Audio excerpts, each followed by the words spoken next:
Concept de gradation.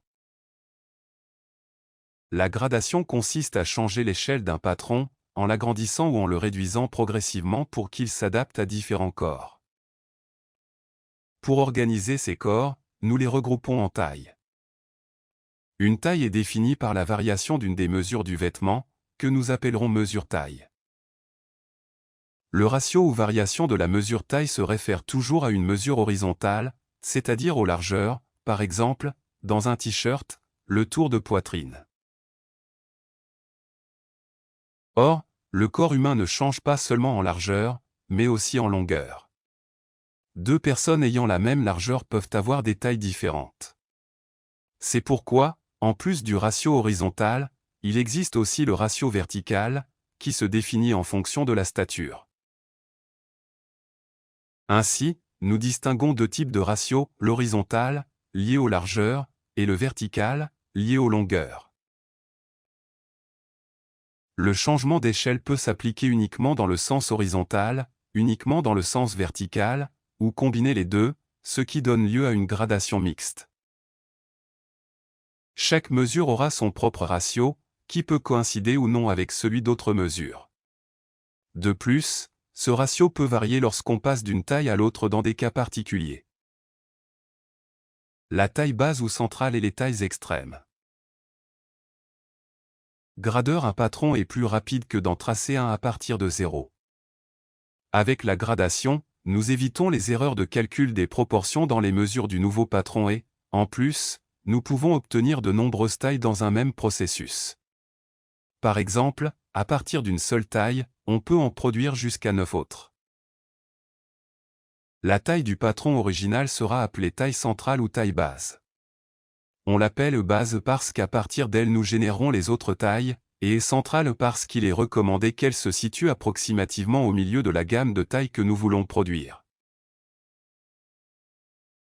Par exemple, si nous voulons réaliser la gradation complète d'un vêtement du haut de la taille 42 à la 60, il conviendra que la taille base ou centrale soit une 48, ou encore mieux, une 50.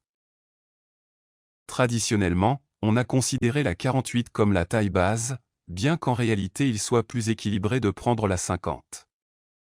La raison de ce choix historique réside dans la grande divisibilité du nombre 48 par rapport au 50, après tout, les calculatrices ne sont pas nées avec l'homme. La condition de centralité de la taille basse dans la gradation est fondamentale pour éviter que les tailles extrêmes ne se déforment aussi bien les plus petites que les plus grandes. Symbole de la gradation. Un point représente un point du patron de base. Dans la gradation, nous travaillerons sur tous les points du patron. Il existe un point spécial, appelé point d'ancrage. Ce point peut être placé sur n'importe lequel du patron, et c'est le seul qui ne se grade pas. Son nom l'explique, il ancre le processus, tout comme une ancre retient un navire en mer. Des autres points peuvent partir une ou deux lignes. Ces lignes sont orthogonales au plan et représentent les tailles supérieures ou inférieures. Lorsqu'il y en a deux, elles indiquent les deux directions, vers des tailles plus grandes et vers des tailles plus petites. Si les lignes sont parallèles à la mesure base, nous parlons de largeur. Sur chaque flèche, nous notons la quantité en millimètres, qui indique la distance entre le point original et le point de la taille immédiatement supérieure ou inférieure. Cette mesure se répétera autant de fois que le nombre de tailles à grader. Lorsque les lignes sont perpendiculaires aux droits fixes principaux, nous parlons de longueur. De ces premières lignes peuvent partir d'autres perpendiculaires, si la première concerne les largeurs, la seconde concernera les longueurs, et vice-versa. Lorsqu'un point montre deux flèches perpendiculaires l'une à l'autre, l'une emboîtée dans l'autre, la gradation se réalise en oblique. La ligne de gradation est la ligne qui relie les points correspondants de tous les patrons des différentes tailles d'une gradation. Les changements de ratio dans la progression d'une taille à une autre au sein d'une mesure provoquent une ou plusieurs cassures de la ligne de gradation, puisque son inclinaison se modifie. Clique sur Like et abonne-toi, si ça te plaît. Les tableaux proportionnels, anthropométriques et mixtes. Il existe deux types de tableaux de mesure, qui génèrent un troisième type comme résultat de la combinaison des deux premiers.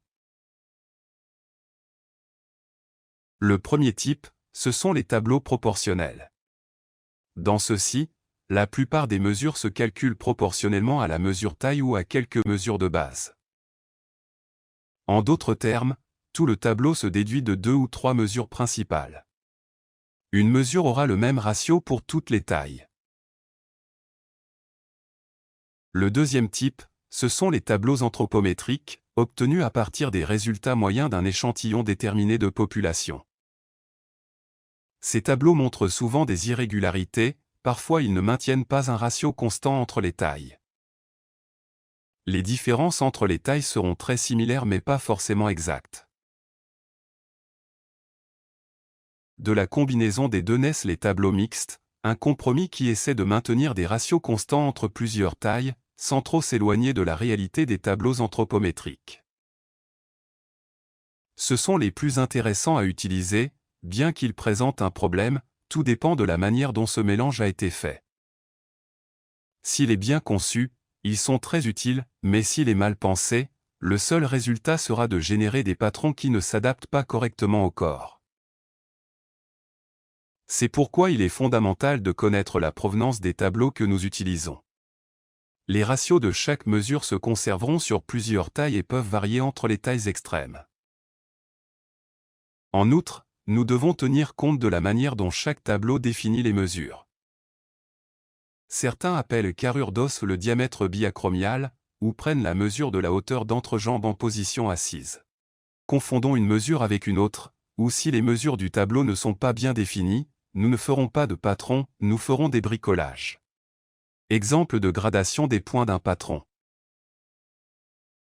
Le premier exemple est une gradation horizontale d'un point sur 4 tailles supérieures et 4 tailles inférieures de 5 mm, en considérant la taille basse comme la taille 50. À partir du point correspondant, nous tracerons une ligne horizontale, nous mesurons un point vers les tailles supérieures égal au ratio multiplié par le nombre de tailles supérieures, dans ce cas 4 x 5, 20 mm, c'est-à-dire 2 cm. Nous marquerons le point de la taille supérieure, dans ce cas celui de la taille 58. Après avoir localisé le point de la taille supérieure, nous marquerons les points des tailles intermédiaires à partir du point de base. Nous distribuerons les points uniformément et non pas en les mesurant un par un, car en traçant les points intermédiaires ils seront toujours plus exacts. Si nous travaillons sur table, l'utilisation d'un compas de gradation nous rendra plus précis. Si nous travaillons avec un logiciel vectoriel, au lieu d'utiliser le compas de gradation nous utiliserons la fonction de distribution uniforme. Nous distribuerons les points verticalement, horizontalement, ou même dans les deux sens à la fois.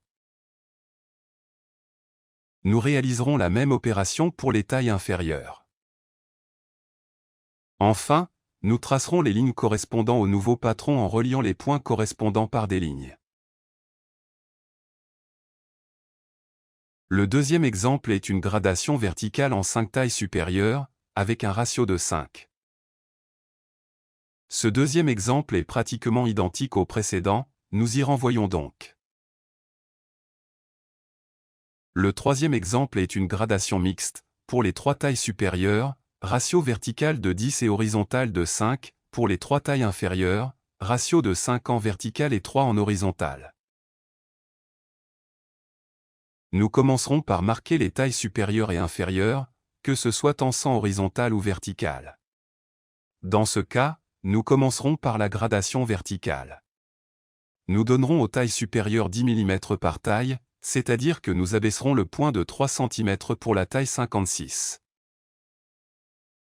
Pour les tailles inférieures, nous élèverons ce point 3 fois d'un demi-centimètre, c'est-à-dire 1,5 cm pour la taille 44. De la taille supérieure, nous tracerons une ligne perpendiculaire à l'axe vertical des tailles.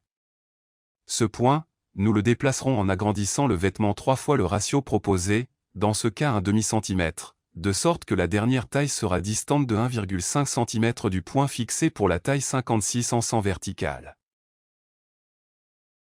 Nous marquerons un point à cet emplacement. Nous relierons le point original de la taille 50 avec ce dernier point, cette ligne sera la ligne de gradation de la taille supérieure. Nous tracerons les lignes des tailles supérieures et inférieures ainsi que celles des lignes de gradation. Attention! Cette vidéo continue dans « Comment trouver les ratios de chaque point du patron ». Clique sur like et abonne-toi, si ça te plaît. Bye bye.